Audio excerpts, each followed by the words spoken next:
Ladies and gentlemen, boys and girls, tinkers, thinkers and bibulous drinkers, welcome along to the Joe Spiver YouTube channel, where we discuss books and little else, and oh boy, is this a big one. Usually, when I open these videos, I press on with some sort of personal digression. There's all sorts of filigrees, all sorts of furbelows, all sorts of cornices, and all sorts of decorative nonsense.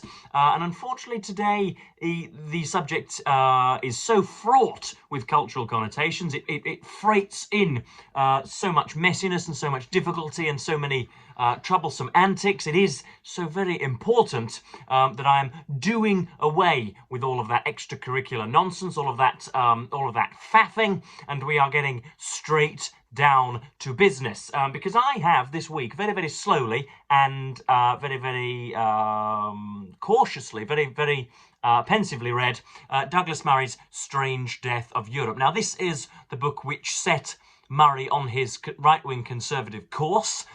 He was plucked from the Academy by Christopher Hitchens. Murray's biography of Alfred Lord Douglas was lauded by the late Mr. Hitchens, and as a result, he was placed into public prominence. And he wrote little things alongside sort of Roger Scruton and other right-wing cavemen, and then came out with The Strange Death of Europe in, I think, 2016, was it? That was quite the transformative year, both at home and abroad. First published in Great Britain in 2017, the early months of 2017, I do believe. So this is a very, very important book, and we will get on with it right away. Now, again, as per usual, this channel is filled with fiction, and so you have Dungeons and Dragons and lovelorn princesses who are chained up and who need some sort of centre-parted saviour. Of course, this is a much more pregnant and much more difficult subject, and so I hate the concept of trigger warnings. But if you do not like the difficult topics of today being raised, then kindly part ways with this video and go and watch Bob the Builder montages. That would be pleasant. And again, because I'm aware this video may migrate, as the phrase might be, this video may migrate to other circles outside of our own fine bookish quadrant. I know that very many of you will perhaps presume before you've even heard one argument. All you need to hear is my dulcet tones to prejudge and say that I am, some sort of scion of the upper middle classes, that I am George Soros's rent boy, when in fact I am inescapably working class. Just because I have the accent of the son of the Earl of Ketchup does not mean that I have a whopping stipend. I am, as I say, inescapably working class. This is not a luxury belief of mine. My interpretations of this book are not led by, as I say, by any sort of financial protection which I receive as a result of being way up in the world. I deal with, communicate with, see, observe, and laugh amongst immigrants on a daily basis.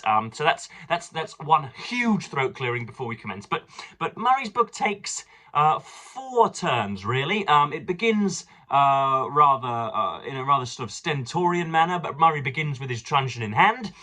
It is, I think, a very, very sort of fulsomely divisive and frenetic introduction, and then he gets on to Angela Merkel's decision throughout maybe 2014 and 15 to welcome asylum seekers and those fleeing war-torn countries in the Middle East and in sub-Saharan Africa.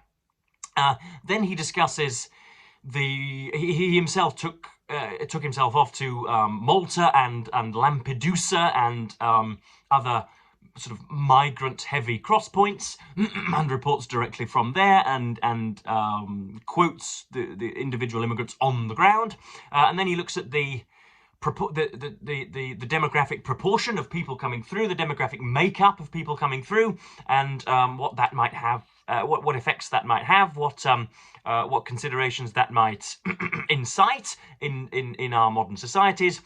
Then he looks at why it is that the West has, in his phrase, so sort of gleefully welcomed its own death, and then moves on to future proclamations and a tiny little bit of prescription involved as well. So yes, lots to discuss. You can see from the tagline there, immigration, identity and Islam, that he is not pulling punches. And so I have very many sections to read out. I've got, rarely on this channel, I have written notes so that I don't wander and so that I don't so that my veins don't pulsate more than they need to. But I do have some notes, and again, I want to caveat: I may indeed wander, and I may be behind the facts. I may be in ignorance of the facts. But this is my truth, as the 21st century says, and so I will say what I will.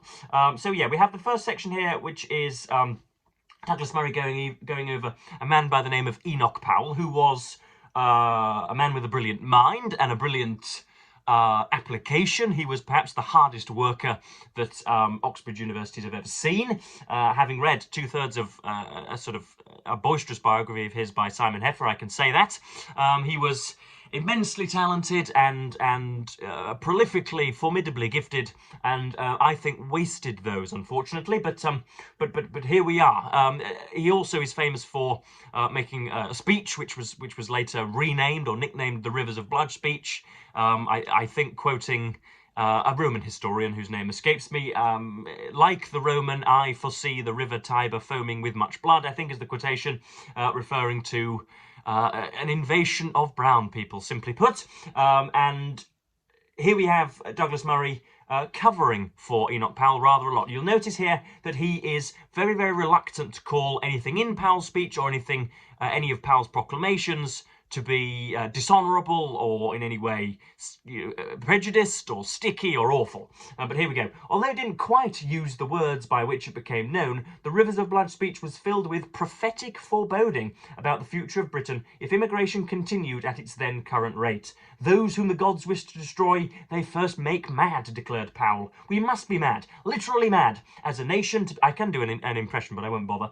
As a nation, where have I gone? We must be mad as a nation. Where in the world? We must be mad as a nation to be permitting the annual inflow of some 50,000 dependents, who are for the most part the material of the future growth of the immigrant-descended population. It is like watching a nation busily engaged in heaping up its own funeral pyre. Although Powell's speech was about identity and his country's future, it was also about practical concerns, about constituents finding hospital places or school places for their children in a stretched public sector. There is the Malthusian thinking, to which we will return. Powell was immediately relieved of his position in the shadow cabinet by party's leader Edward Heath, a fine leader in his day, and any mainstream political support Powell might have garnered, not to mention his own political future, was over. Yet public support for his views was high, with opinion polls showing around 3/4 of the general public agreeing with his sentiments and 70% believing that Heath had been wrong to sack him. Many years later, one of Powell's Conservative Party opponents, Michael Heseltine, another admirable man, said that if Powell had stood for the leadership of the Conservative Party in the aftermath of that speech, he would have won by a landslide, and that if he had stood to be Prime Minister, he would have won by a national landslide. But politically there was no way through for Powell, and his career did not merely falter, but remained in the political wilderness for the remaining decades of his life. Ever since the Rivers of Blood speech, common wisdom in Britain has had it that Powell's intervention not only wrecked his own career, but wrecked any possibility of a full or frank immigration debate in Britain for at least a generation. So lurid were Powell's terms. Lurid, that's the phrase he's used, lurid. Go and look up the word lurid. I do not think you will find it an apposite adjective. So lurid were Powell's terms, and so dire his warnings, that anybody concerned about immigration forevermore risked being tarred as a Powellite. Certainly parts of Powell's speech made it too easy for his political opponents to attack him and gave far too much cover for people way to his political right. But among the things most striking when reading his speech and the reactions to it today are the portions for which he was lambasted that now seem almost understated. For instance, Powell's insistence that there was a street in Britain on which only one white woman was living. In subsequent interviews and discussions, the case of this woman was widely dismissed as a fabrication because it was believed that no such street could exist. However, if anyone had suggested to Powell in '68 that he should use his Birmingham speech to predict that within the lifespan of most people listening, those who identified as white British would be a minority in their own capital city, he would have dismissed such an advisor as a maniac. As was the case in each of the other European countries, even the most famous prophet of immigration, Doom, in fact underestimated and understated the case. Now, it is not for Enoch Powell's predictive power that he is remembered. It is for the very, very automatic hatred of everybody coming across, which he evidenced. There is a brilliant, brilliant video, which I will perhaps link down below, on the Dick Cavett show between Enoch Powell and Jonathan Miller, who is a neuroscientist and cultural critic extraordinaire, who very much takes Enoch Powell to task. He wants to know whether it is the specific number, whether it is the magnitude of the influx, or whether it is the nature of the immigrants coming across. And he also takes him to task on how irresponsible Enoch Powell is, how irresponsible it is to stand on the stump infused with all of the command and the honour that public office gives an individual, and to say before any of the ramifications of mass immigration have been brought upon a land, to say that the brown person in the street should be somebody you should fear. That is immensely irresponsible, and it's something to which we must return, because later on, Douglas Murray cites statistics which he thinks favour his argument, which show that the British population in the 50s, in the 60s, and the 70s, and the 80s were just as opposed to mass migration as they are in the 21st century. In other words, all of this alarm, this righteous and well-meaning alarm about Islamism and stadiums being blown to smithereens every weekend, all of this alarm is in fact just a courteous excuse for rampant bigotry, because people are just as against immigration, or were just as against immigration in 1965 as they are in 2025, before Muhammad had been invoked, before that famous God is great phrase had been shouted across London Bridge, before a bomb had been detonated. They still hated the brown people in their midst, and they found very, very intelligent people to toe that line for them. So that's point one. Next up we have, I don't know whether I'm going to be able to go through every single one of these points, because I have one of 9 points covered, and we are 12 minutes in already, but we must push through. So this is another pitfall of Murray's book. This is talking about the short and shoddy coverage of the economics, because the burden of proof is on the detractor of migration. If you tell me that it is not necessary in the 21st century to import very many people to cover the service sector and to ensure that our service-dominant economy runs on anew, if you believe that not to be the case, then you must prove to me that it can be done without the aid of mass migration in the 21st century. The burden of proof is on you. You must show me that it can be done. And Douglas Murray does none of that. He does absolutely none of that. He devotes 2 or 3 passages telling me that it cannot be done. The reality is that whatever its other benefits, the economic benefits of immigration accrue almost solely to the migrant. It is migrants who are able to access public facilities they have not previously paid for.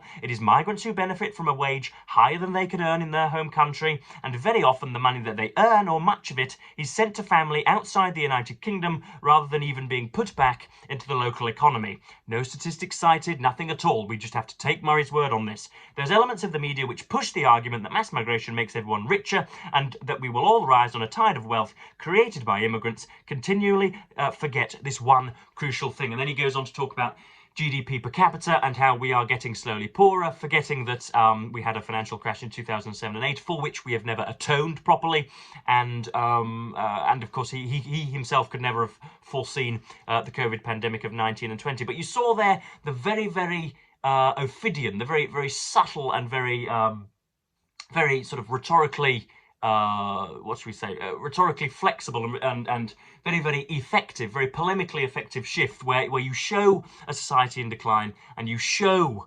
a huge rise in immigration, and you make not just a correlative but a causative link between those two phenomena without adducing any statistics whatsoever, and you are just expecting your audience, because that is what his entire argument must rest on. That is what his entire argument must rest on, and he cannot summon the statistics, unfortunately, which is a damn shame.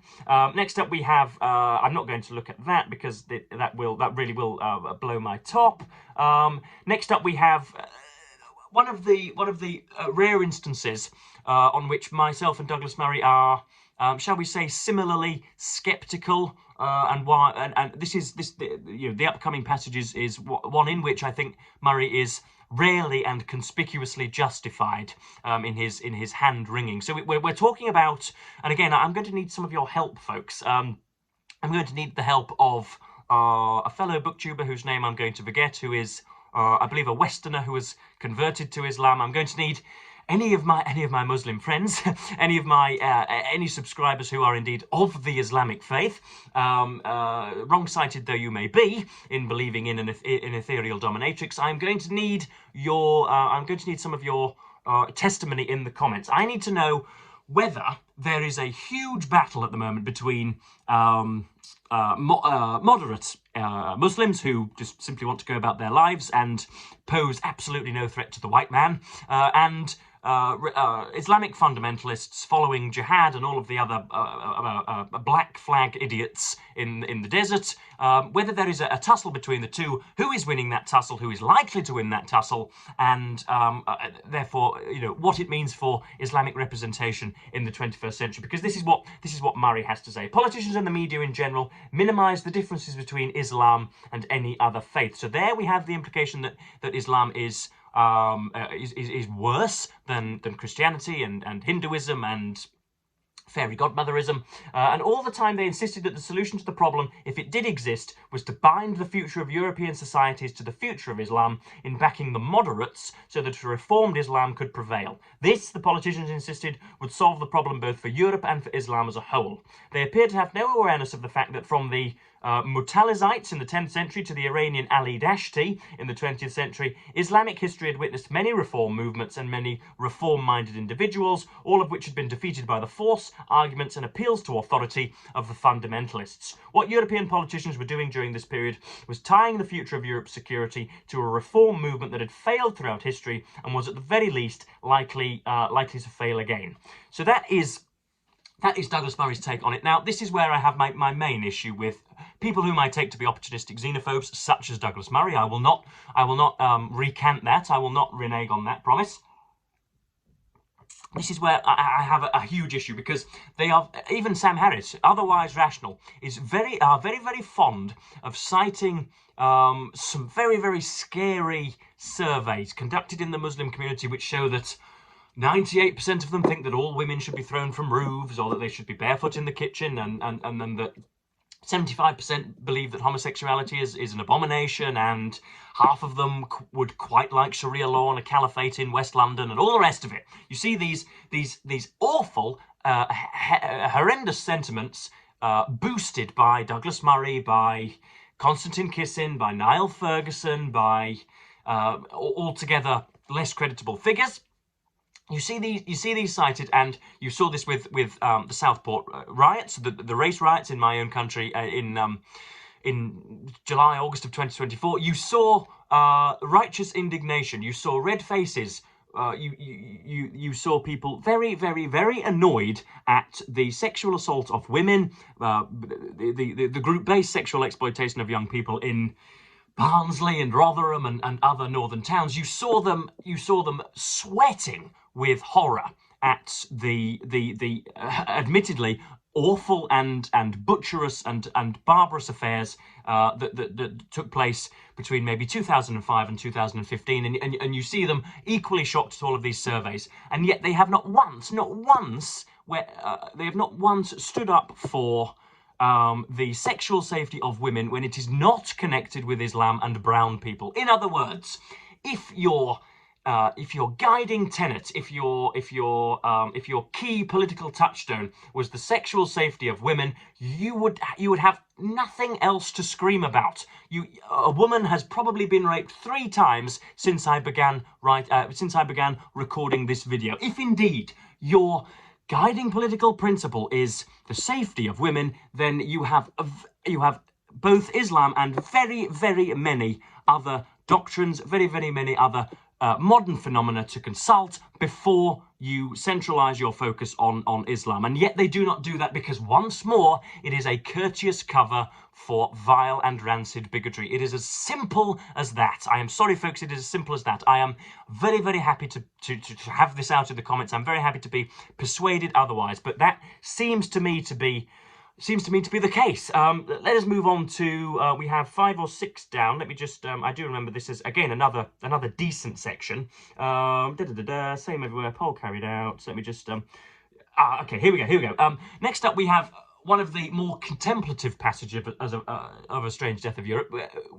Murray discusses modern consumerism and meaninglessness, the sort of the scourge, the malaise of purposeless people in our society, and again, like most Christians, like most believers in general, like most theists, they use modern deficiencies as a justification for their own faith. They say, look what has happened to our society when we have forbidden God. Look what has happened when we have prosecuted the ethereal dominatrix. Look how terrible and how devoid of all decency we are now that we have stopped walking into church. He's talking about the conflicts involved with communism and Nazism in the 20th century and pins them directly on atheism. What else did these conflicts and the clash of ideologies destroy? If not the last vestiges of religion, then certainly the last refuge of the idea of a merciful God. If this had not been achieved in the mud of Flanders, then it was completed in the trial of God as described by Elie Wiesel at Auschwitz. The Jews could continue their traditions as a people and could believe in the people even if they had lost faith in their God. But Christian Europe had lost faith not only in its God, but in its people as well. Any remaining faith that man had in man was destroyed in Europe.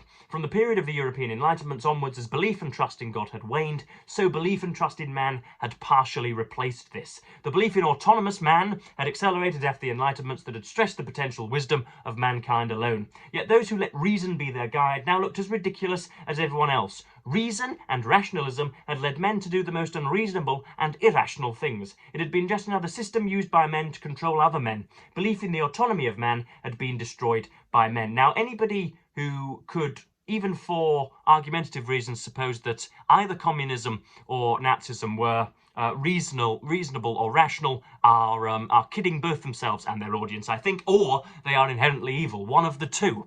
And so I will leave you with that. But he goes on and on, and this is he talks about the dissimulation, the disintegration of Western society and Western hegemony, and he gets a right plum in his throat over that. He gets a right ball in his throat. He starts to tear up and discusses how easily we have been almost sort of shall we say societally molested by the individuals coming through to the United Kingdom because we have lost faith in ourselves. There is cultural equivalence being drawn throughout the academy, which are phenomena which, again, I have railed against in the past. So, again, there is the smallest, thinnest scintilla of agreement between myself and Murray there. But again, I think he is throwing out baby with bathwater, essentially. But then we have the last few sections here. Let me just here we go. We've got the last section here, and I've written in my notes that Murray is unaware of the blackguards he gleefully emboldens. So he's talking about the far right and how if these problems are not solved, then who knows just who will be leading us in 10 or 15 years. Perhaps in one European country in the near future, a party of the kind previously described as far right will come to power. Perhaps a party even further to the right will then come to power at some point later. One thing is certain, which is that if the politics are to turn bad, it will be because the ideas turned increasingly bad. And if the ideas turned bad, it will be because the rhetoric became increasingly bad. In the wake of Cologne and other similar attacks, one could hear the language deteriorate around the fringes. Street movements began to talk of all arrivals into Europe as rape-fugees. In Paris, I met an elected official who referred to all migrants as refugee-jihadists. These were unamusing as well as insulting terms for anybody who knew firsthand that some at least of the people who had come were fleeing rape or escaping jihad. Now, Douglas Murray calls them unamusing and insulting, and you know for certain, I will bet all of the king's horses and all of the king's men, I will bet the gloopiest goblet of wine, that if somebody called an immigrant a refugee or a refugee jihadist in Douglas Murray's presence, there would not be righteous indignation. There would be a sort of knowing snigger from Douglas Murray. There is my accusation. But such deterioration in the language seems inevitable after a period of dishonesty from the other direction. If you pretend for long enough in the face of clear evidence that all the arrivals into the continent are asylum seekers, you will eventually spawn a movement that believes none of them are. So yeah, that's Douglas Murray. He seems to be an arsonist who is then appalled at the blaze. In other words, he speaks in these very grand, these are very sweeping, these very quite often malicious phrases, uses these very, very malicious paragraphs, and yet is surprised that some blackguards afterwards take him the wrong way. He is exceptionally irresponsible, like Nigel Farage, like Elon Musk, like Joe Rogan, like all of the other sort of proto-xenophobes who see somebody with slightly different colour skin in the streets and would prefer them not to be there. So that's Douglas Murray's The Strange Death of Europe. I hope that I haven't lambasted or lamented too heavily, but this is my mind and I must speak it. I must let it rip. I don't really know what more I have to say on the matter. I was actually surprised how unstylistic, how astylistic Douglas Murray's writing was. I have read very many of his pieces for various publications. But I've read The Strange Death of Europe before. Obviously, that reading predates my advent here on BookTube. But I found him to be strangely cliched, a little bit repetitive. He uses the word "that" quite a lot, when really you could entirely exclude the word "that" and the sentence would stand very well on its own 2 feet without it. But yeah, obviously I've got red in the face and the veins have pulsated on my forehead, and I've called upon my subscribers to help me in this debate. But yeah, I don't know how, even as I say, this sort of brilliantined bigotry, this polished prejudice. There we go. How many alliterative pairs can I come up with? I don't know how, to the extent of which Douglas Murray and all of the other more mainstream politicians who are who do not really want to consider immigration, they just want to deport everybody they dislike. I don't know to the extent to which they misapprehend the bubbling xenophobia and racism which pervades great swaths of our society, okay? I've told you about my working class origins in the past. It is regular, okay? It is regular, or was regular during my childhood.